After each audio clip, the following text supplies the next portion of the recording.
Bella, pumasok ka ngayon sa confession room. Bella, Kuya? alam mo ba kung bakit kita pinapatawag? Hindi po. Alam mo naman na mayroong rules ang bahay ko. Oo.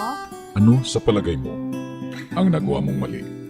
At bakit kita pinatawag? Hindi ko po alam. Bella, ito ang pinaka hindi ko gusto na mangyari sa loob ng aking bahay. Ikinalulungkot kong sabihin na kaninang umaga ay may dumating na parcel sa bahay ko at ako ang nagbayad. Sorry, kuya. Sa susunod, pag nag-order kayo, magsabi naman kayo at mag-iwan ng pambayad. Okay, kuya. Mag-send lang ako sa GCash. Oh, ayan ang parcel mo. Thank you. Sige, bumalik ka na sa living room.